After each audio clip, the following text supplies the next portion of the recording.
Which natural foods actually moved the needle on egg production for a working flock? And which ones are just chicken YouTube folklore?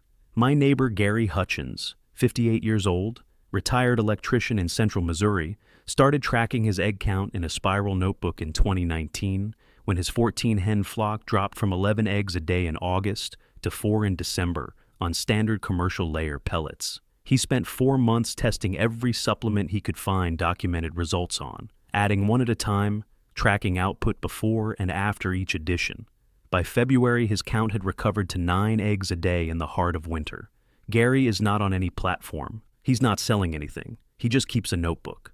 I've been talking to Gary every few months since 2021, all comparing notes on what's moved production numbers on my 12-hen flock in Tennessee against what he's documented in Missouri. The climates are different, the breeds are different. His flock runs Rhode Island Reds and mine runs Australorps, but the foods that actually produced consistent documented results overlap significantly. This list is built on what produced measurable output in real tracked flocks, not what sounds nutritionally logical in theory. Each item on this list addresses a specific gap that commercial layer feed either doesn't fill or fills inadequately. And near the end, I'm covering the one supplement that costs under $2 a month and produced the most dramatic single improvement Gary recorded in his notebook, a 34% production increase in 14 days on a flock that had been plateaued for 6 weeks. On the 4x number in the title, that figure is achievable from a specific baseline. A 12-hen flock producing 2 eggs per day in January on dry commercial feed, with no management, no supplemental lighting, no protein support, and no mineral optimization, is a flock running at about 15 to 20% of its genetic potential. Applied in sequence, this list of 13 foods has produced documented recoveries to 8 or 9 eggs per day on flocks at that baseline. That is 4 times. Starting from 7 eggs per day in summer, you are not going to 28. Nobody is. What you get from an already well-managed flock is a meaningful incremental improvement, not multiplication. The title is accurate for one specific situation. I want you to know which situation it is before we get into the list. And it's the frame that makes this list useful, instead of just a longer version of every other supplement video.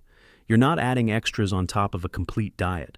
You're addressing specific nutritional gaps that commercial layer feed leaves open by design, because filling them requires ingredients you can't economically source, process, and sell in a bag at scale.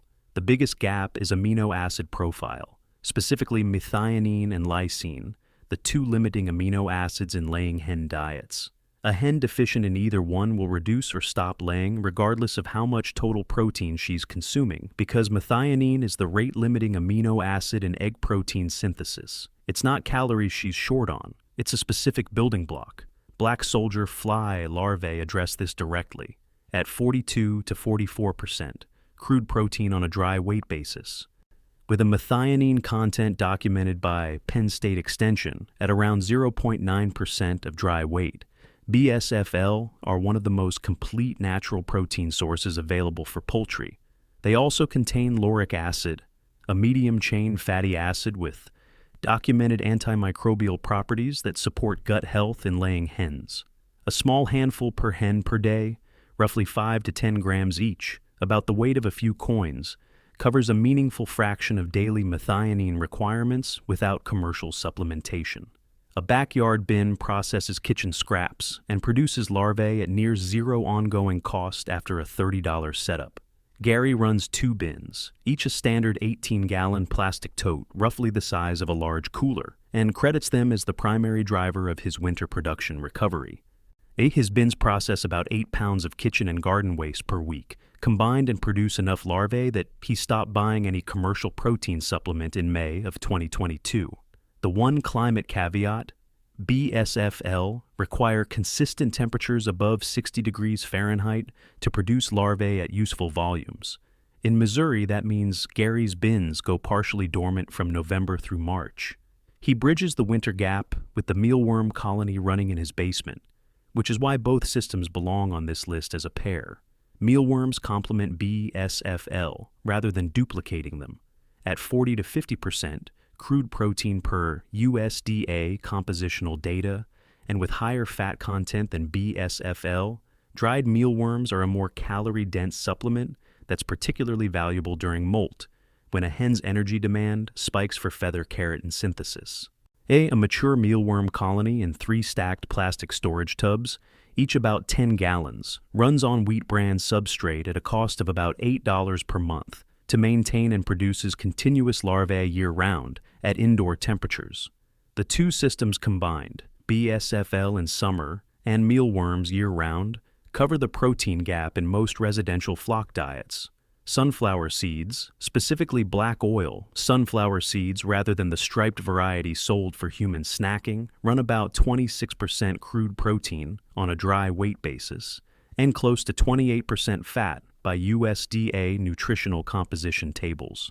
The fat profile is primarily linoleic acid, an omega-6 fatty acid that's a direct precursor to the lipid component of egg yolk. More dietary linoleic acid produces yolks with a richer fat content and a deeper orange color. The vitamin E in sunflower seeds, all roughly 35 milligrams per 100 grams, supports reproductive health and immune function in laying hens according to published research from the University of Illinois Poultry Nutrition Program. 1 tablespoon per hen per day, scattered on the ground to encourage foraging behavior, is the maintenance dose. During molt, I double that.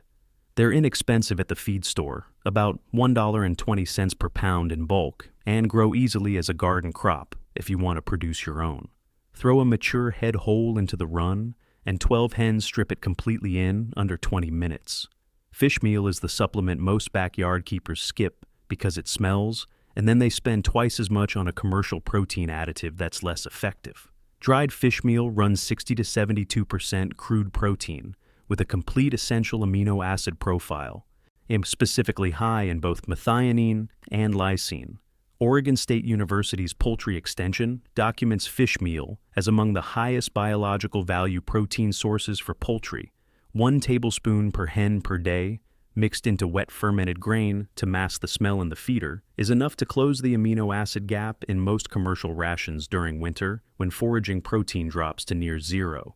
I buy it in 5-pound bags at about $12 each from a local farm supply. It lasts 6 to 8 weeks on 12 hens at maintenance dose.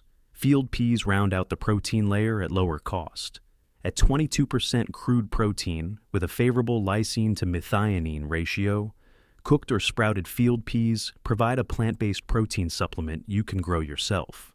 Eddie, throw the entire vine at pod harvest stage into the run, and the birds strip it in one afternoon session.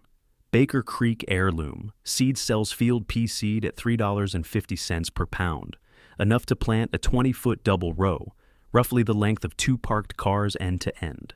The timing that most people miss with field peas: harvest your table supply first, then immediately throw the remaining vines, pods, and all into the run without drying or processing. The birds strip it in 2 afternoon sessions, and the protein delivery is higher from the fresh vine than from dried seed because you're delivering the full plant nutrition rather than just the seed fraction. Comfrey belongs on this list ahead of most herbs because the protein content documentation is specific and the cost of production is effectively zero after year 1. Fresh comfrey leaf runs 4 to 6% crude protein, and Virginia Cooperative Extension's data on dried comfrey puts it in the range of 20 to 25%, comparable to many commercial protein supplements. Beyond protein, comfrey contains allantoin, a compound that promotes cell repair and gut epithelial health in poultry, and high concentrations of potassium, calcium, and B vitamins, specifically B12, which is rare in plant-based feed sources. A single comfrey plant cut every 10 to 14 days, roughly the width of your hand in new growth, produces enough leaf material for a 12-hen flock daily supplement from May through first frost. 3 plants established from crowns at $6 each covers the run daily at cutting frequency. Marigold flowers are the yolk color intervention most people have heard about, but few understand the mechanism behind. The relevant compound is xanthophylls, specifically lutein and zeaxanthin, which are carotenoid pigments that deposit directly in egg yolk. Hens cannot synthesize carotenoids. They must consume them in diet. Commercial egg producers add synthetic xanthophylls to their rations, specifically to produce the golden orange yolk color consumers associate with quality. a handful of fresh marigold petals per day, from the calendula variety rather than French marigolds, produces a measurable yolk color shift within 2 to 3 weeks. Gary noted it in his notebook at day 18 after starting calendula supplementation. Yolk color deepened from a pale yellow he described as disappointing to a clear deep orange across 24 consecutive eggs measured against a color chart he taped to the inside cover. No production change, just yolk quality. It matters at a farmer's market. Kelp meal is the mineral supplement most layer rations underdeliver on. Commercial layer feed formulated to AIF co-minimums meets baseline mineral requirements but not optimized concentrations. Kelp meal from North Atlantic sources runs high in iodine, a mineral critical to thyroid function in hens, and contains over 60 trace minerals including selenium, manganese, and zinc at concentrations above most commercial supplements. Oregon State University Cooperative Extension documents improved feather quality and reduce stress-related production drops in laying flocks, receiving kelp meal at 1 to 2% of diet dry weight. A 5-pound bag costs about $14 and lasts 3 months on 12 hens at that dose rate. The sourcing matters here. Pacific kelp meal sourced from U.S. or Canadian waters is what I use. And what about $14 per 5-pound bag from a local co-op? Imported kelp meal of unclear origin occasionally tests high for heavy metals, particularly arsenic, which concentrates in seaweed from industrial coastal areas. Stick to products from established North American or Nordic suppliers with documented sourcing. Garlic, oregano, and turmeric get bundled together in most supplement content as a general immune support category, and that grouping is partly right and mostly imprecise. The mechanisms are different and the applications are different, and treating them as interchangeable means you're not getting the specific benefit of any of them. Garlic's active compound is allicin, produced when garlic is crushed or chopped, and the enzyme alliinase reacts with alliin. Allicin has documented antifungal and antibacterial activity in laboratory settings, and has been studied as a natural coccidiostat, a compound that reduces coccidia oocyst shedding in poultry digestive tracts. Kansas State University. Extension research on alternative coccidiosis management documents garlic extract at doses of 0.3% of diet dry weight, producing meaningful reductions in oocyst counts in broiler studies. For laying hens in a backyard context, 2 to 3 crushed cloves per gallon of drinking water, changed daily, provides ongoing low-level allicin exposure, the limitation worth stating directly. Fresh garlic in water degrades quickly. Make it fresh each morning rather than preparing a week's supply, and don't overdo the dose. Above 0.5% of diet allicin can suppress feed intake in laying hens, which offsets any production benefit. Oregano's mechanism is different. The relevant compound is carvacrol, a phenolic terpene with documented antimicrobial activity against Salmonella, E. coli, and Campylobacter in poultry gut environments. A 2012 study from Aristotle University of Thessaloniki, published in the journal Poultry Science, documented that flocks receiving oregano oil at 0.5 milliliters per liter of drinking water showed significantly reduced pathogen load and improved feed conversion ratios over a 42-day period. Fresh oregano mixed into fermented grain at a rate of roughly 1 tablespoon per 3 hens per day, about a small handful across a 12-hen flock, delivers enough carvacrol to maintain gut microbial balance without requiring extracted oil. Dried oregano works too, but at lower carvacrol concentration because the essential oils partially volatilize during drying. If you're using dried, double the volume. Oregano oil concentrate sold specifically as a poultry supplement, like the Monopro brand product, is effective, but costs considerably more than growing a 3-gallon pot of fresh oregano on the back porch. I've grown it continuously for 4 years from a $4 plant from the garden center. It's impossible to kill under normal conditions and provides more fresh oregano than 12 hens can consume weekly. Turmeric is the most overstated of the three. Curcumin, turmeric's active compound, has well-documented anti-inflammatory properties in mammals, but bioavailability in poultry is significantly lower than in humans due to differences in gut transit time and digestive pH. The practical effect at achievable dietary concentrations is modest. Gary added turmeric to his rotation and saw no measurable production change over 8 weeks. His assessment was that it's probably doing something at the immune level he can't track in a notebook, but it's not moving the egg count. I agree with that assessment. Include it at a half teaspoon per gallon of water if you want the anti-inflammatory support, but don't expect it to show up in production numbers. Pumpkin seeds are the natural dewormer that actually has mechanism-specific research behind it, unlike several other natural dewormer claims you'll find in the backyard poultry space. The relevant compound is cucurbitin, an amino acid found in pumpkin seed flesh and whole that has documented paralytic effects on intestinal worm musculature in livestock. Ohio State University's veterinary parasitology department has published on cucurbitin as a potential anthelmintic compound in ruminants. The translation to poultry is less well studied, but the mechanism is consistent with how cucurbitin behaves in other digestive systems. Ground raw pumpkin seed at roughly 1 teaspoon per hen per week, not per day, provides cucurbitin exposure without disrupting the overall diet balance. The seeds themselves run about 19% protein and 45% fat by USDA data. So overfeeding them displaces protein from more complete sources and adds excessive fat. 1 teaspoon per hen per week during fall, when intestinal parasite pressure peaks, is the maintenance dose. More than that on an ongoing basis is unnecessary, and the fat load starts showing in production. The sourcing is important. Raw pumpkin seeds, all not roasted and not salted. Roasting destroys a significant portion of cucurbitin, and the sodium in salted seeds creates electrolyte imbalances in laying hens at doses large enough to deliver meaningful cucurbitin. Buy raw seed in bulk at a natural food store or co-op at about 50 cents to 0 cents per pound. A pound lasts a 12-hen flock roughly 12 weeks at the 1 teaspoon per hen per week dose. I grind them coarsely in a small food processor before adding them to wet fermented grain, which improves contact time with the intestinal lining relative to whole seeds that pass through intact. Oyster shell is the supplement most people know about and most people underdose. Eggshell formation requires approximately 2 grams of calcium per egg, and a laying hen pulls 40% of that from her skeletal reserves if dietary calcium is insufficient, which weakens bone density over a production season. Free choice oyster shell, meaning a separate container available at all times rather than mixed into the ration at a fixed percentage, allows each bird to self-regulate her calcium intake based on her individual production rate and skeletal status. A non-laying hen takes almost none. A daily layer takes significantly more.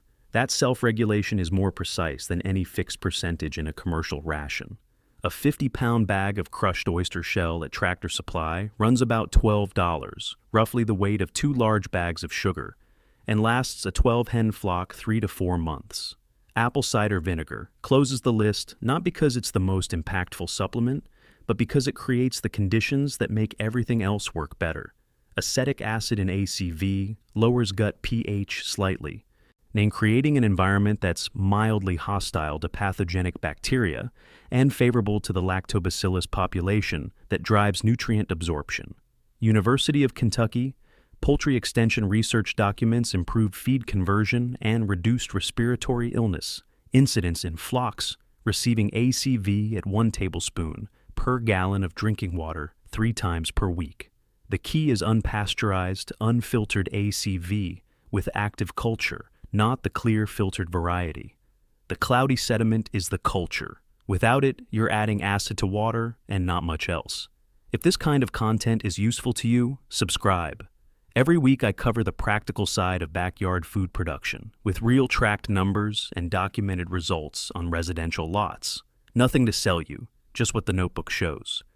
There are 4 specific ways this list gets misapplied and produces nothing, and I want to be direct about them before the payoff. First, stack creep. Adding all 13 supplements simultaneously produces a diet so disrupted from baseline that you can't track what's working and what's counterproductive.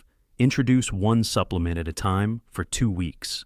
Track eggs per day before and after. That's the only way to know what's actually moving your specific flock's specific numbers. Gary's notebook worked because he was disciplined about single variable testing. Most people aren't, and they end up with a complex supplement regimen and no idea whether any of it is doing anything. Second, protein ceiling. A laying hen's maximum protein intake before the excess is excreted as uric acid rather than metabolized is roughly 20 to 22% of diet dry weight. Stacking BSFL, mealworms, fish meal, sunflower seeds, and field peas simultaneously pushes total dietary protein well above that ceiling. You're not building more eggs. You're paying for supplements the bird can't use. Pick 2 protein sources, not 5. Third, seasonal limits. Most of the food-based supplements on this list lose effectiveness or become unavailable in northern climates from November through March. Comfrey dies back. BSFL bins go dormant. Fresh garlic and water is a year-round option. ACV is a year-round option. Mealworms, if you're running them indoors, are a year-round option. Build your winter stack from those. Fourth, breed ceiling. This is the limitation Gary spent 2 months working around before he accepted it. His Rhode Island Reds are genetically capable of roughly 250 to 280 eggs per year at peak. His Australorp cross neighbor's flock runs 280 to 300. Supplements optimize production toward the breed ceiling.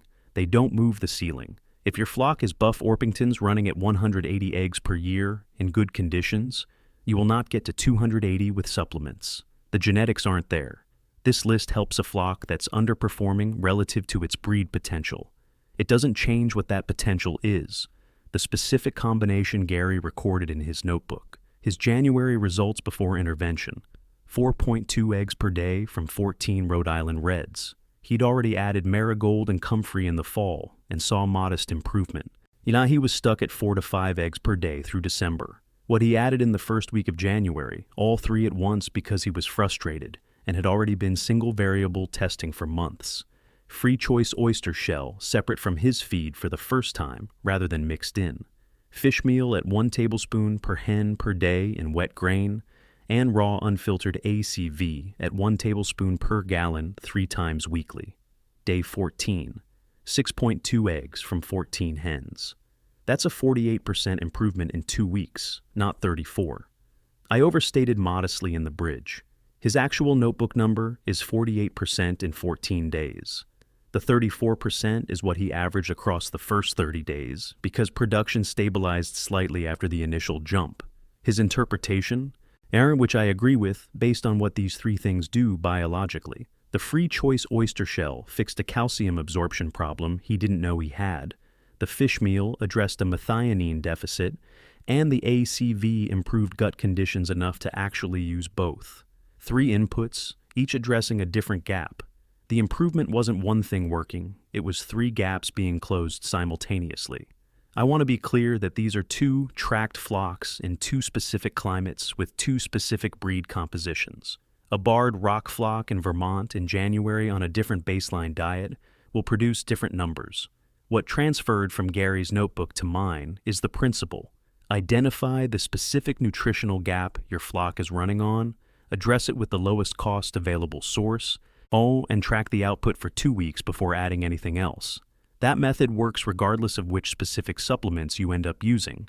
If I were building a starter stack for someone coming off standard dry, commercial layer, a feed with no supplements, I'd say do these 3 in this order. Free choice oyster shell immediately, because it costs $12 and has 0 downside. Fish meal at 1 tablespoon per hen per day in wet grain, starting week 2. And raw ACV in the water, 3 days per week starting week 3. Run that combination for 30 days and track your daily egg count before and after. Those 3 address the 3 most common specific gaps in a standard commercial layer diet: calcium extraction efficiency, methionine supply, and gut microbiome health. Everything else on this list is a layer on top of that foundation. That covers the food side of production management. What most people discover after getting the supplement stack right is that the next limiting factor isn't food at all. It's light. A flock with a complete nutritional profile and a solid supplement rotation still drops production hard in December if photoperiod management isn't in place. The hen's pituitary gland needs at least 14 hours of cumulative light to maintain follicle-stimulating hormone at laying levels, and no supplement addresses that gap because it's a hormonal trigger, not a nutritional deficiency. The fix costs $18 in equipment and takes 10 minutes to set up. That's where we're going next.